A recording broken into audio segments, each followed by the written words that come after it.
Hello, my name is Matt Whitman. This is the 10-Minute Bible Hour podcast, and I really like to open these things with some kind of fun, uplifting example where it's like, oh, ha, ha, ha, remember that thing, or, oh, yeah, I can relate to that. That's great. But that gets really difficult when you're dealing with a passage like what we're dealing with right now in Matthew chapter 23, where it's just a pronouncement of 7 condemnations against an establishment, against a group of people, and nobody in the circle, nobody in the room is going to walk away unscathed because the one person in the room who has the credibility to be like, you know what, this right here, it's a clown show.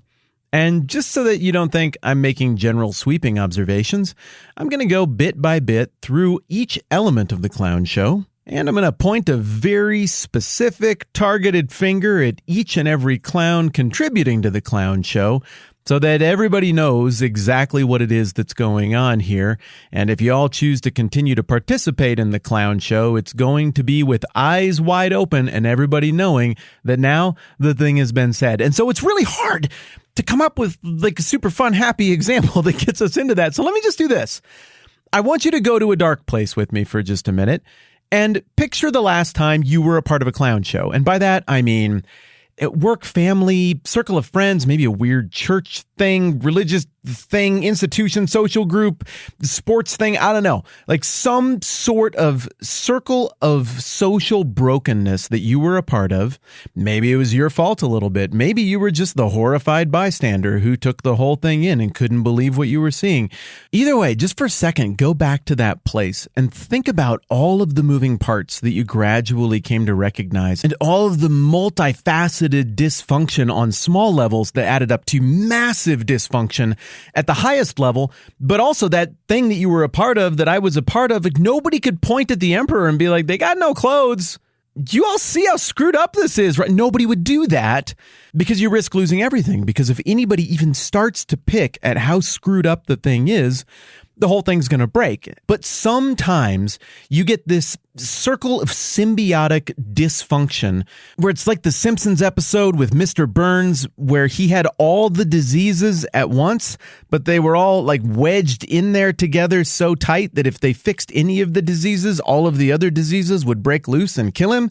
So the doctor just decided that the best thing medically to do in his case was for him to just have all the diseases at once and never deal with anything. Those kinds of Mr. Burns have all the diseases at once, dysfunctional dumpster fires can happen, and probably most of us have at least one taste of that in the rearview mirror.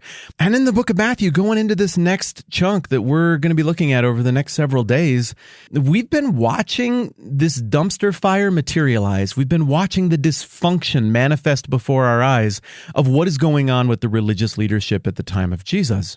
And after looking at 22 and a half chapters of this together, I think one of the things we can probably admit is that there was surely a lot of sincerity on the part of each individual Pharisee, Sadducee, religious leader, maybe even Herodian.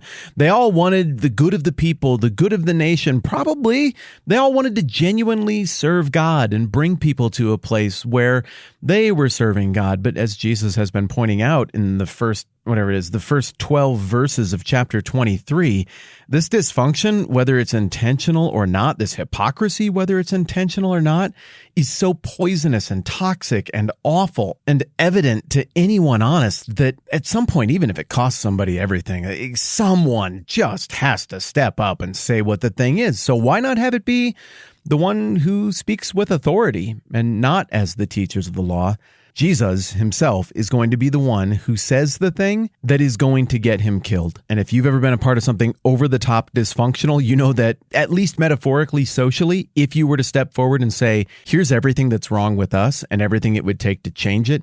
I know everyone can hide behind their supposed good motives, but what we've made together is a complete poisonous disaster. If you were to do that, you would at minimum be socially killed through exile and social punishment in that circle, and as far as the tendrils of that circle of people reached out into the larger community. Jesus is going to make a value judgment here, moving forward from verse 13 of Matthew chapter 23, and that value judgment says, I understand fully what this is going to do to me socially.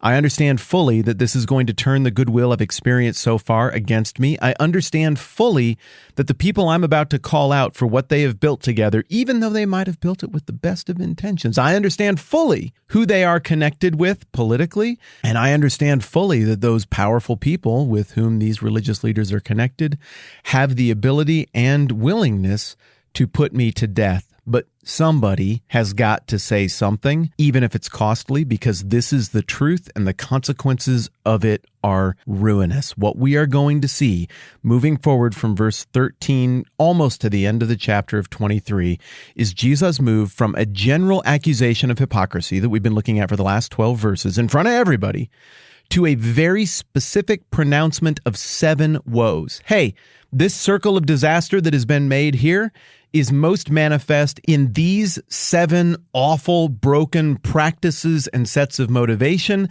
and one at a time, we are going to shine a light on each of them, even though it is going to be very costly. I think as you and I work through these pronouncements of woe, these 7 woes moving forward in Matthew chapter 23, it's going to make sense in the back of our minds for us to remember the Beatitudes. There's another list that Jesus went through, and those are blessed are's. These are woe to yous. And I think we will see that even though they might not organize up in exactly the same order, still the structure is very comparable and the point is very comparable. On the one hand, blessed are you when kingdom values. This is the real, true stuff, the stuff everybody wants, the stuff that when you look at it and you see it, you just can't argue. Like, that's beautiful. That's right. Versus over here, on the other hand, you got the woe to you stuff that is the opposite of kingdom value stuff. The fruit of kingdom values, beautiful. The fruit of woe to you, opposite of kingdom values, are rotten. And the only reason that people don't go and do kingdom values is because it costs you something. And the only reason that people go along with not kingdom values, dumpster fire, gross, toxic culture values, is because to push back on them would cost you something, and to go along with them gains you something. But as we've seen, and as I hope we are appreciating more and more all the time throughout this document, as we understand the social setting better and as we put ourselves in these shoes, Jesus is weird, bro. Jesus is doing strange stuff, sister. He does not have the same motivations as your Facebook friends. He's not playing the same game on Twitter or Reddit that you are playing. He's not playing the same office politics that you're playing that has served you well, but that you kind of feel conflicted and gross about a little bit. He's not doing the same maneuvers that you're doing for the greater good of society with the questionable angles that we all often feel like we have to take to make sure that actual bad, overt evil things won't happen. We are compromised, all of us. Especially me, and I say that with confidence because I know me best and I know how compromised I am. We are all humans compromised except Jesus. And that's the thing that stands out as being so weird about this story. If you write any other story where you have a character who is this good and this other, they can't help but come off as weird and unrelatable and Mary Sue-ish. Like, oh yeah, all their motives are good, everything's good, except in this case, he is that good. Which means he's the only one positioned the right way, the only one with the moral clarity, the only one with the courage, the only one with the ability to truly call out this brokenness and not get mired down in, well, yeah, but you that one time, remember? Or get mired down in, well, I know everybody means well, and so we're just going to have to move ahead with some really destructive things that we all know are fruitless and dumb and bad because Donnie and Carol and Mike, they all mean so well, and they would never intentionally do these destructive things, and if we stop doing these destructive things, they would feel bad or criticized, and so we shouldn't do that, or who are we? And I get all of that rationale when we find ourselves in one of these situations. Jesus, however, is other. He is different. He's playing another game. And as we work through these roughly next 26 verses together that are the inflection point, the pivot point between him being able to walk away from this with everybody thinking he was super and just go back out into Galilee and that was a nice experience, and him being killed for words and who he holds himself out as being, that otherness is going to be on display. So I want to try to keep the profundity of what we're about to encounter in the back of our minds and not just see this as like another online meltdown or a Twitter rant or an I quit and I'm telling everybody off kind of thing. This might look a little bit like this at first blush, but there's something much more complex, singular, and unique going on, and we'll actually start digging into these 7 woes next time around. Last thought, big picture here. If going to those places that I just asked you to go, that is remembering the really gross, really ugly stuff that maybe you participated in, maybe you were victimized by, maybe a little bit of both. If that felt gross and wasn't fun to revisit and you really don't enjoy going back there, then I just want to say I'm super glad you're doing this Matthew thing with me, because the sum of this story that we're looking at in the book of Matthew is resolution to that darkness and that grossness and that lack of forgiveness and ick that you feel about those worst things we go through in life. The whole sum of all of this is that there is redemption, there is forgiveness, there is a rightness and a righteousness and a right standing. There is an atonement apart from our own ability to atone. And these difficult passages we're looking at are, according to the text, all part of the expensive, painful process of Jesus unmaking or redistributing to himself the consequences of all of those darkest things that touch us all and replacing it with his kingdom values and a new family of faith. And a title not as one who was part of a gross, awful thing you should feel guilty about forever, but instead as honored son, daughter, heir, agent, citizen of the kingdom. So even the parts of this text that cause us to go to the dark places and remember dark things should also come with the silver lining of encouragement that all of it is pointing toward some kind of redemption in the end, that the text holds out as being for the readers of this text, including you and me, even a couple thousand years after the fact.